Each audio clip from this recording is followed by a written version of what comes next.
Good evening brother and sister, मैं हूं दीपक south region से।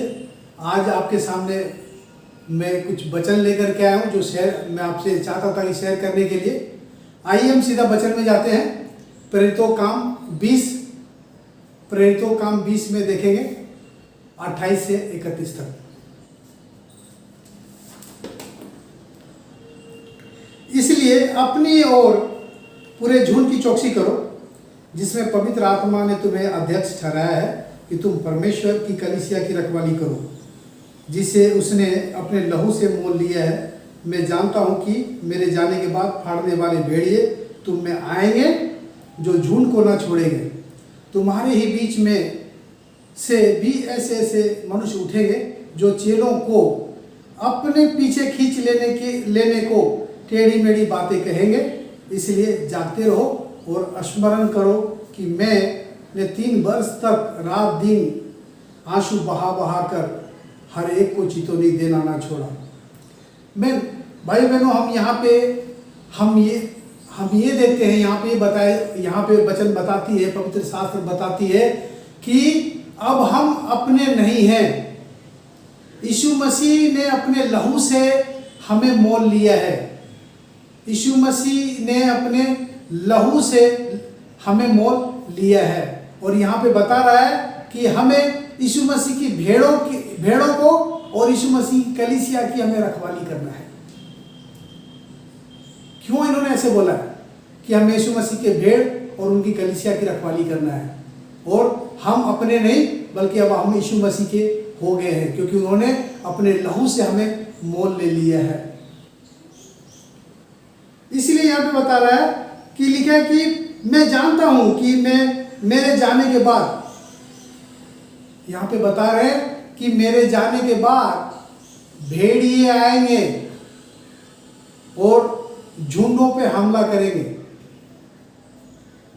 और भेड़ों को आहिर कर लेंगे वो। और लिखा है 30 के अनुसार लिखा है कि तुम्हारे ही बीच में से भी ऐसे मनुष्य खड़े होंगे।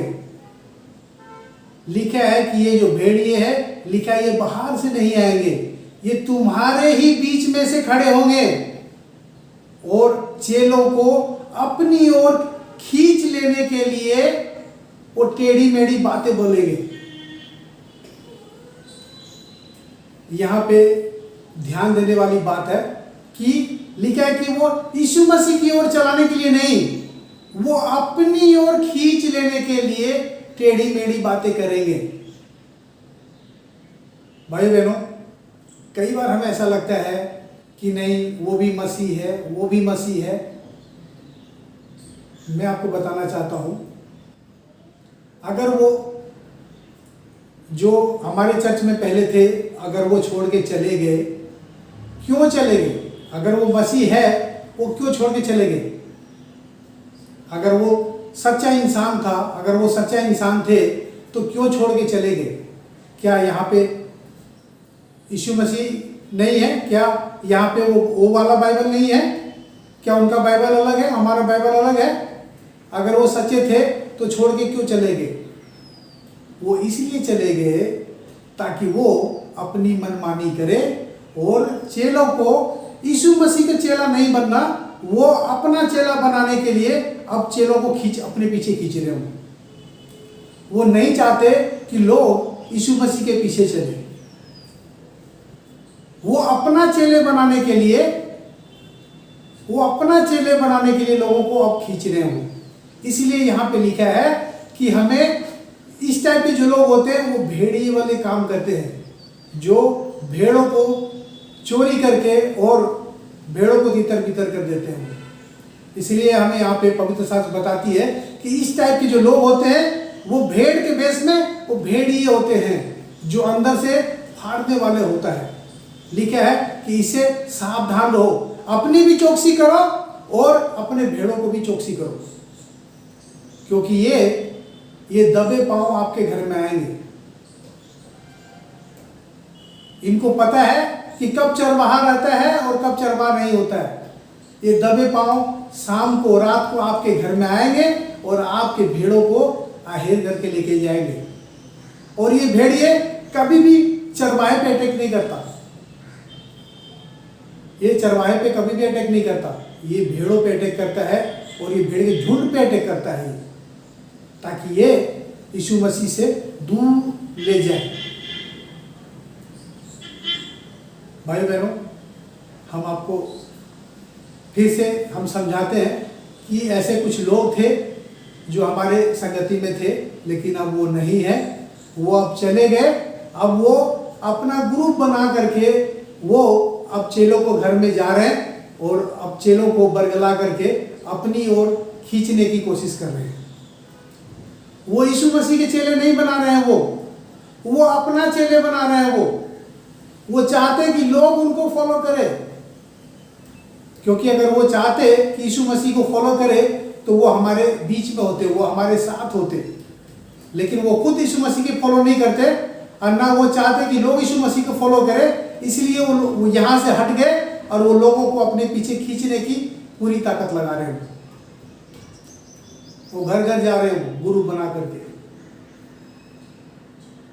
इसलिए हमने सोचा कि ये उचित है कि अपने भाई बहनों को हमें एक बार सावधान करा देना बहुत जरूरी है।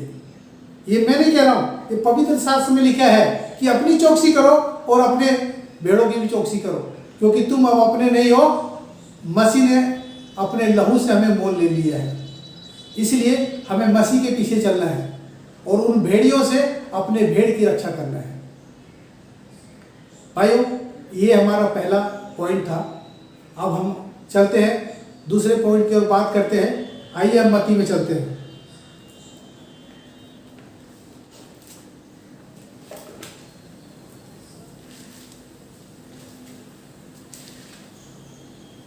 मत्ती 7 में देखेंगे, मत्ती 7 का 17 से 20 तक। मत्ती 7 का 17 से 20 तक। दूसरा पॉइंट का जो शीर्षक है वो है अच्छा पेड़ और बुरा पेड़। इसी प्रकार हर एक अच्छा पेड़ अच्छा फल लाता है और निकम्मा पेड़ बुरा फल लाता है। अच्छा पेड़ बुरा फल नहीं ला सकता और ना निकम्मा पेड़ अच्छा फल ला सकता है। जो जो पेड़ अच्छा फल नहीं लाता वह काटा और आग में डाला जाता है। इसी प्रकार उनके फलों से तुम उन्हें पहचान लोगे। आमीन। यहाँ पे बता रहा है कि उनके फलों से हम पहचान लेंगे कि वो अच्छे पेड़ है या बुरे पेड़ है। आज आपको अपने फलों से आपको पहचान लेना चाहिए कि आप आज किस प्रकार के पेड़ हैं। आप अच्छे पेड़ हैं या बुरे पेड़ हैं। मैं पहले बुरे पेड़ के बारे में बात करना चाहता हूँ। बुरा पेड़ वो होता है जो बरसों से मिट्टी ले रहा है, पूरा उसको पूरा खाद मिल रहा है, पूरी पानी ले रहा है। वो हर बार सीजन आता है और हर बार सीजन जाता है। ना उसकी पत्तियां हरे भरी रहती है, ना उनमें कभी फूल लगता है और ना कभी वो फलता है, और दिन पे दिन और डल होते चला जाता है, दिन पे दिन और सूखता हुआ चला जाता है। वो एक ऐसे चेलों को दर्शा रहे जो वर्षों से महीनों से कलीसिया में है और वो सीख रहे हैं, बस सीख रहे हैं। हर संडे अटेंड करते हैं, वो हर डीवो में आते हैं, डीपी टाइम अटेंड करते हैं और जो भी बाइबल की शिक्षा है वो सब कुछ ग्रहण करते हैं। इसके बावजूद भी ना वो आगे बढ़ते हैं, ना वो कुछ सीखते हैं। वो जहाँ है वो वहीं पड़े हुए हैं। सिखाने वाला का पूरा मेहनत बेकार जा रहा है। वो रात दिन मेहनत करके उनको सिखा रहे हैं और सिर्फ सिखा रहे हैं और बस वो सीख रहे हैं, इसके अलावा और कुछ नहीं कर रहे हैं। वो बढ़ने की जगह में और घटते हुए जा रहे हैं, वो और डल होते हुए जा रहे हैं। वो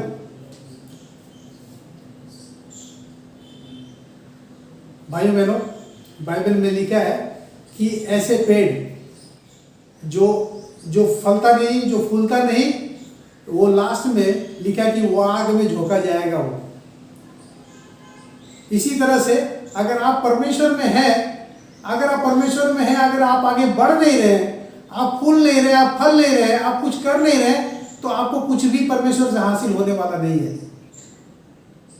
आपका लाइफ बेकार है, क्योंकि आप एक ही जगह पड़े हुए हैं और आप सिर्फ समय को बर्बाद कर रहे हैं। आप अपने आप को धोखा दे रहे हैं, किसी और को नहीं, आप अपने आप को धोखा दे रहे हैं। अच्छा पेड़ वो होता है, उसको भी माली खाद डालता है, मिट्टी डालता है, उसमें पानी देता है, लेकिन जब सीजन आता है तो वो फलता भी है, वो फूलता भी है, और उसकी पत्तियां हमेशा हरा भरा रहता है, और वो छांवदार पेड़ होता है, और लोग उनके छांव में जाके विश्राम भी करते हैं। वो ऐसे मसीह को दर्शाता है जो कलीसिया में, जो सीखने वाला दिल रखता है, सीखता है, सिखाने वाले पूरे दिल से सिखाता है, और वो सीखता भी है, और जब समय आता है सीखते सीखते लोगों को भी सिखाता हो। वो खुद आगे बढ़ता है और लोगों को भी बढ़ाता है, और जब समय आता है तो वो फलवंत होता है। वो एक अच्छा पेड़ है जो कि पूरी ट्रेनिंग लेने के बाद वो समय को बर्बाद नहीं करता। वो सीखता रहता है और सीख जाता है, और आने वाला समय में वो लोगों को आगे बढ़कर सिखाता है। इसी तरह से वो खुद फल लेकर आता है और लोगों को भी फल लाना सिखाता है। वो एक अच्छा पेड़ है, वो प्रतिफल पाएगा। उसका परमेश्वर में किए हुए जो मेहनत है वो व्यर्थ नहीं जाएगा, वो उसको परमेश्वर बहुत आगे बढ़ाएगा। भाई बहनों, आज हमारे पास ये दो मुद्दे थे, जो 2 पॉइंट थे वो ये थे कि पहला, हमें अपने आप को सावधान रखना है और अपने भेड़ों को रक्षा करना है। हमें उन भेड़ियों से बचाना है जो वो अपनी ओर खींचने के लिए, वो अपने पीछे चलाने के लिए चेलों को खींच रहे हैं। वो यीशु मसीह के पीछे चलने देना नहीं चाहता। वो अपने पीछे चलाने के लिए भेड़ों को खींच रहे हैं। हमें ऐसे लोगों से अपने चेलों को बचाना है, अपने भेड़ों को बचाना, रक्षा करना है, ताकि उनका आत्मिक जीवन को कोई आहेर ना कर ले। दूसरा, हमें एक अच्छा पेड़ बनना है। हमें सिर्फ सीखते ही नहीं रहना है, हमें सीख के लोगों को सिखाना है, और हमें बहुत फल लाना है, और लोगों को भी सिखाना है कि कैसे वो फल लेके आ सके। आइए हम प्रार्थना से इसको समाप्त करते हैं। हे महान स्वर्गीय पिता, धन्यवाद है प्रभु कि आपने बहुत अच्छा समय दिया, जहां मैं अपने भाई बहनों से आपके वचन हम शेयर करने पाए। प्रभु, आपकी जो वचन था हम अपने भाई बहनों को हम पहुंचा सके पिता। हम उनको अलर्ट कर पाए पिता, हम उनको समझा पाए पिता कि कैसे हमें अपने आप को और अपने लोगों को पिता इन भेड़ियों से हमें सावधान रखना है। प्रभु पिता, ये भेड़िए पिता जो आपने हमें इतना अनमोल जीवन दिया है, उसका वो आहेर करना चाहता है पिता। प्रभु मैं प्रार्थना करता हूँ, मदद करना पिता, ताकि हम सुरक्षित रहें और अपने लोगों को सुरक्षित रखें पिता। हम सभी को एक रखना पिता, हमें एक मन देना, एक बुद्धि देना प्रभु, ताकि सही रीति से हम आप में आगे बढ़े पिता।